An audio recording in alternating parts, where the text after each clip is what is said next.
bisa nggak kita mengajukan klaim BPJS Ketenagakerjaan tidak menggunakan paklaring? Jawabannya adalah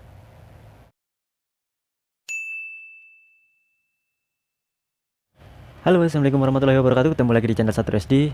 Nah, di kesempatan video kali ini saya akan membahas beberapa hal ya. Ada 3 hal yang mau saya bahas, yaitu yang pertama NPWP, yang kedua buku rekening, dan yang ketiga masalah dengan paklaring. Jangan kemana-mana, tetap stay tune di channel Satu SD.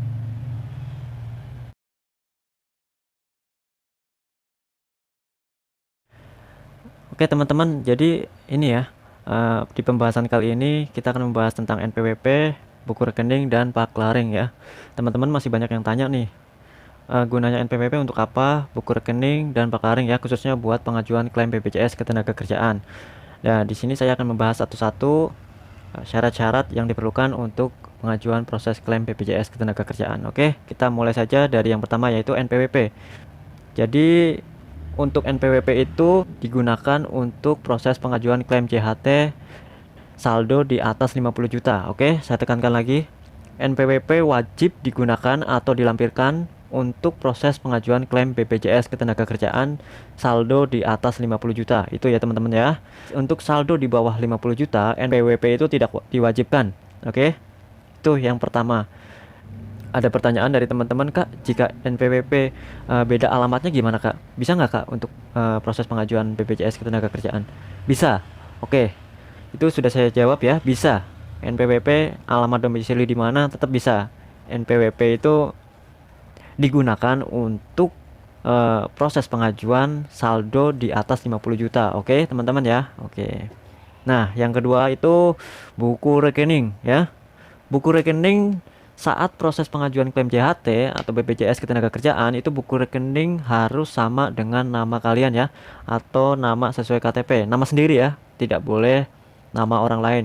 Kecuali dalam pengambilan itu teman-teman diwakilkan oleh pihak pewaris atau pihak lain ya. Nah, itu untuk buku rekening ya. Jadi kalau teman-teman sendiri yang ingin mengklaim ya, teman-teman harus mempunyai buku rekening sendiri atas nama sendiri, tidak boleh pakai nama orang lain. Itu. Oke, yang ketiga adalah paklaring. Kak, bisa nggak kita mengajukan klaim BPJS Ketenagakerjaan tidak menggunakan paklaring? Jawabannya adalah tidak bisa, tanpa terkecuali ini ya. Kalian yang mengajukan proses BPJS Ketenagakerjaan atau klaim JHT, tapi kalian tidak mempunyai paklaring, itu tidak bisa untuk mengajukan. Kecuali kalian minta ke perusahaan. Kalian minta ke perusahaan dibuatkan paklaringnya, baru kalian bisa untuk melakukan proses klaim BPJS Ketenagakerjaan.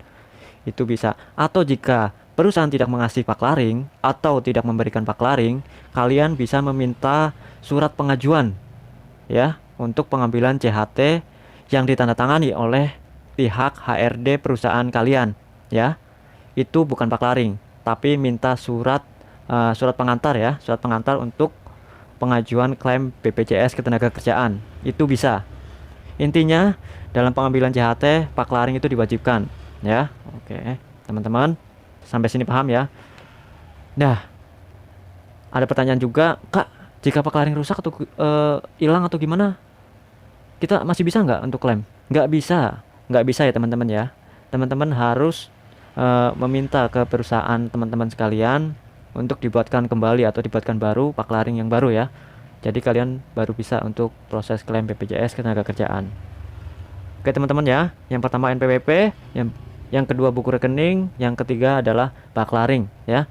Semua itu adalah wajib ya, kecuali NPWP. NPWP itu wajib digunakan saat saldo atau saldo berisi di atas 50 juta NPWP ya.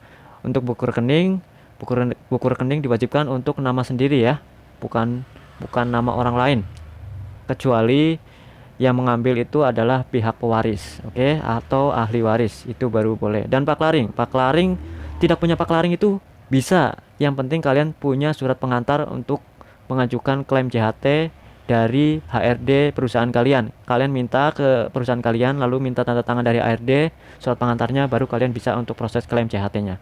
Oke, sampai sini paham ya?